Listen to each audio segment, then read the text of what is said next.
तो क्या दोस्तों प्यार इश्क मोहब्बत सिर्फ फिल्मों में या किताबों में ही होता है या फिर असल जीवन में भी होता है?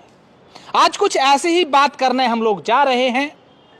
पिछले कुछ दिनों से एक किताब की काफी चर्चाएं हो रही हैं और उस किताब को जोड़ा जा रहा है एक हिंदी फिल्म शादी में जरूर आना से। शादी में जरूर आना ये मूवी आप लोगों ने देखी होगी, अगर नहीं देखी है तो उसके कुछ अंश मैं आपको सुनाता हूं और उसके बाद इनसे बात करेंगे। दरअसल एक मूवी में ये दर्शाया जाता है कि एक लड़की और लड़के के बीच में उनके परिवार के सदस्य उनकी सगाई करवाते हैं, अरेंज मैरिज करवाते हैं और फिर जिस दिन शादी होती है उस दिन लड़की का सिलेक्शन एक बड़ी परीक्षा के परिणाम में उसका सिलेक्शन हो जाता है। फिर लड़की शादी छोड़ करके भाग जाती है और इसी बात की टीस लेकर के वो लड़का जो होता है वो भी अच्छी तैयारी करता है और यूपीएससी में उसका सिलेक्शन हो जाता है। फिर वो लड़का उसी जगह पर अपनी पोस्टिंग लेता है जहां पर जिस लड़की ने उसकी शादी के दिन भाग गई थी, शादी नहीं की थी, उसी जगह पर लेता है और फिर उनकी लंबी कहानी चलती है और उसकी जो एंडिंग होती है वो बड़ी हैप्पी होती है। लेकिन इस कहानी की एंडिंग कैसी होगी ये बात इनसे ही जानेंगे। मैं जिस किताब का जिक्र कर रहा था उस किताब में कुछ कहानी ऐसी ही है।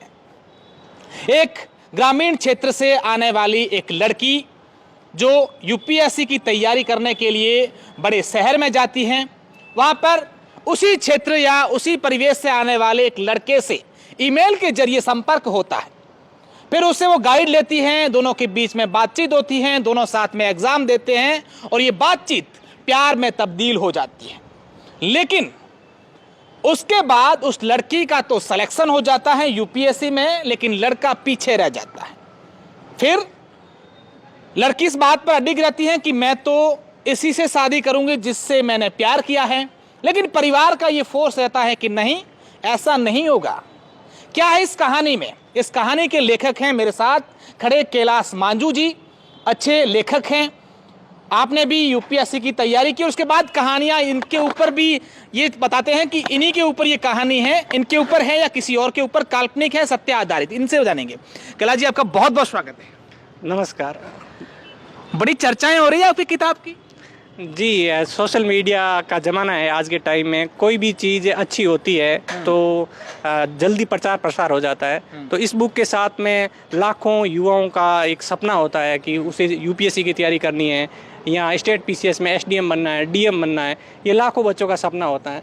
तो ये बुक में कहानी ऐसे बताई गई है कि आप अगर अपने सपने का पीछा करते हैं। अच्छा, अपन बुक पे बाद में जाएंगे कैलाश जी, अभी तो चर्चाएं आम करेंगे। अच्छा, आपने मूवी देखी है शादी में जरूर आना?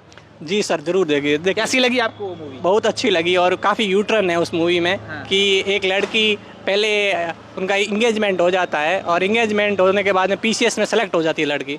तो सिलेक्शन के बाद में वो शादी नहीं करती लड़के से, क्योंकि लड़का एक नॉर्मल जॉब में होता है। तो ऐसी कंडीशन में वो लड़का फिर आईएएस की तैयारी करता है और प्रॉपर आईएएस बन जाता है।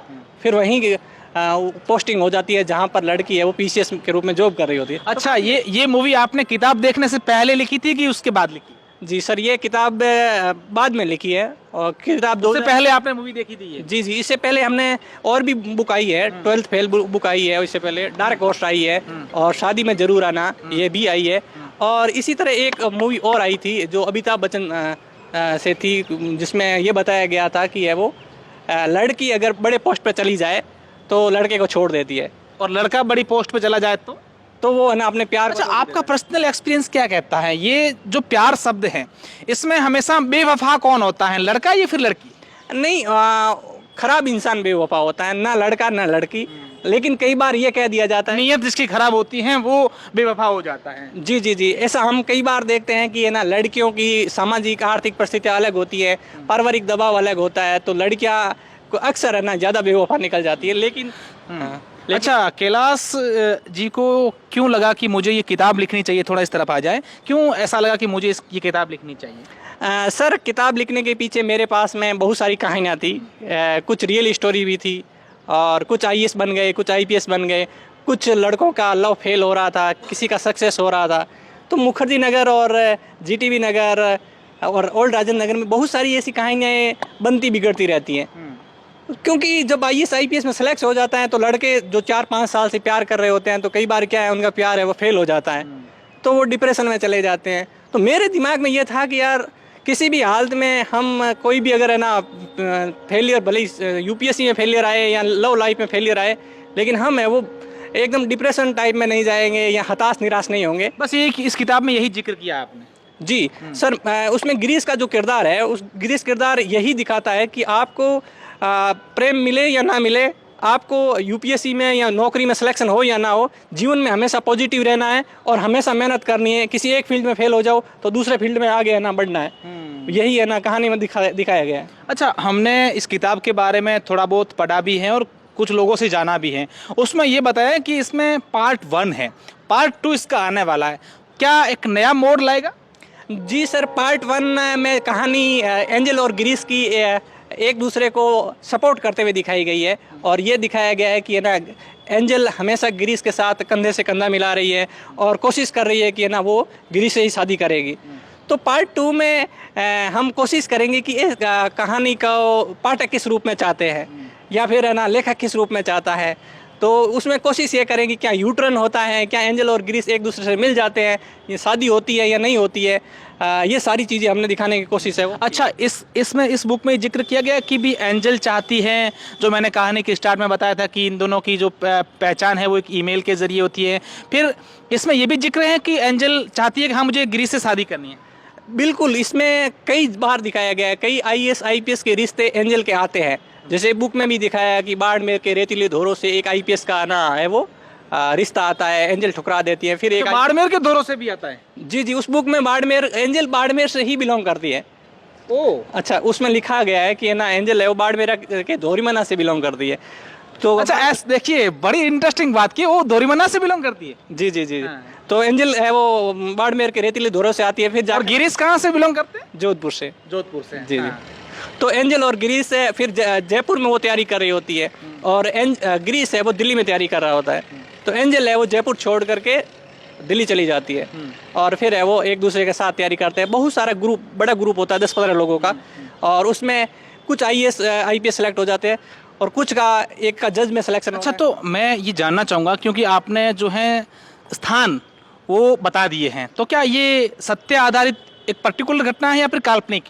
क्योंकि हमने जो पात्र है उसको हमने काल्पनिक लिखा है, लेकिन जगहों के नाम है वो हमने जैसे ना सत्य लिखे हैं। जैसे बाड़मेर से लिख दिया, तो बाड़मेर से जैसे ना हमने कल्पना कर दी कि अच्छा बाड़मेर के रेतीले धोरों में बहुत से लोगों के सपने होते हैं कि आईएएस बनो, तो हमने एक जगह चुन की है ना ये बाड़मेर बहुत अच्छा रहेगा।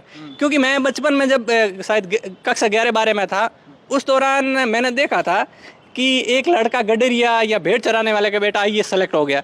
राजस्थान पत्रिका में वो न्यूज़ छपी थी, तो मेरे दिमाग में वो क्लिक था कि मैं मेरा जब एंजल वाला या किसी का कैरेक्टर चूज करूंगा तो बाड़मेर चूज करूंगा मैं। तो गिरीश को जोधपुर से ही क्यों लिया?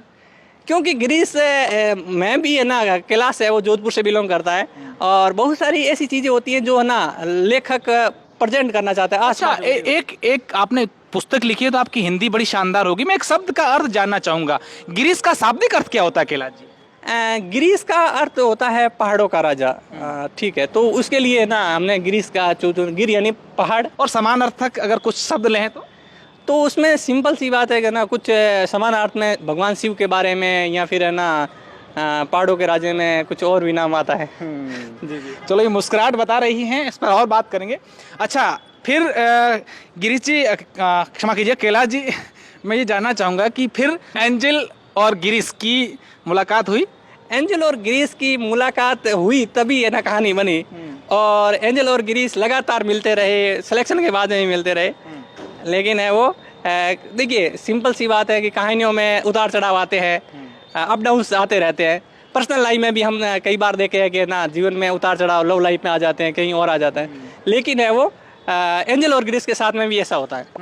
अच्छा, एक बात मैं ये जानना चाहूँगा, आपने पुस्तक लिख दी, अब सेकंड पार्ट में ये आने वाला है कि एंजल की जो हमने जानने की कोशिश की है, या दर्शक जो हैं, पाठक जो है वो चाहते हैं कि एंजल की शादी होती है, गिरीश से होती है, किसी और से होती है, ऐसी कुछ कहानी आने वाली? हाँ बिल्कुल, इस बुक में कंप्लीट पैकेज होगा कि है ना बहुत से पाठक ये चाहते हैं कि किताब का जो कहानी पूरी नहीं हुई है, कहानी में और ट्विस्ट आने वाले बाकी है, कहानी फाइनल स्टेज पे नहीं पहुंची है कि गिरीश और एंजल की एंगेजमेंट हुई या नहीं हुई, गिरीश और एंजल की शादी हुई या नहीं हुई, आज गिरीश कहाँ तक कामयाब हुआ, एंजल है वो पार्ट 1 में सक्सेस हो जाती है, गिरीश आईएएस में सेलेक्ट होता है या फिर है ना कुछ और कर रहा है, तो वो सारी चीज़ें हमें वो सेकंड पार्ट में दिखाएंगे। अच्छा, किताब की बात हो गई है कैलाश जी से। अब कुछ चर्चाएं ये भी हैं कि कैलाश जी ने ये जब से पुस्तक लिखी है और उसके बाद से बेस्ट सेलिंग ये किताब चली गई है, खूब सारे पैसे कमा लिए हैं, करोड़पति बन गए हैं, ऐसा है कि यूं ही बातें चल रही है? जी, आजकल सोशल मीडिया का ज़माना है और मैं आपसे मिलूं, पूछूं कि है ना कितनी कॉपियाँ बिक गई, 1.5 से 3 लाख कॉपियाँ बिक गई, तो सीधा गणित मिला लेते हैं कि अच्छा इतनी कमाई तो हो ही गई होगी। तो वो उस गणित के आधार पर बहुत से लोगों ने पोस्टें की है और उसमें कुछ हद तक सच्चाई भी है। कमाई अच्छी हुई है और गुरु जम्बेश्वर भगवान की कृपा से है वो फिल्म के आंकड़ा इसलिए नहीं बता रहे हो कि टैक्स वाले नहीं आ जाएं? नहीं, टैक्स हम है ना पहले से टैक्स पे कर रहे हैं क्योंकि है ना जीएसटी कट करके ये ना बुक आती है, तो सिंपल सी बात है, कोई दिक्कत है नहीं। दिक्कत नहीं है ना। अच्छा, अब मैं अगर ये सत्य आधारित घटना है या काल्पनिक पात्र आपने बताए हैं, मैं ऐसे ही अमेज करूं, एक काल्पनिक बात करूं, तो क्या एंजल और गिरीश की अभी बातचीत होती है? एंजल और गिरीश के बीच में बातचीत होती है या नहीं होती, यही तो कहानी में रोका गया है। पार्ट 2 लाने के लिए यही सब है वो रखा गया है कि क्या एंजल और गिरीश अभी एक दूसरे के बने हुए हैं या फिर है ना अलग अलग हो गए। तो ये लेखक है वो अपनी बातें किताब में ही बताएगा। कहीं ना कहीं इस पुस्तक में प्यार झलकता है, लव झलकता है, ऐसा है?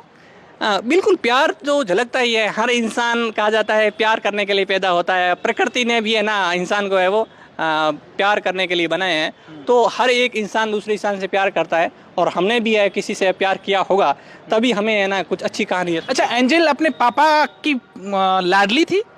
जी बिल्कुल, पापा की लाडली थी और इसके लिए हमने काफ़ी तारीफ भी की है बुक में। तो किसकी तारीफ, एंजल की उनके पापा की? एंजल की है और पापा की तो। अच्छा, गिरीश एंजल के पापा से खुश है?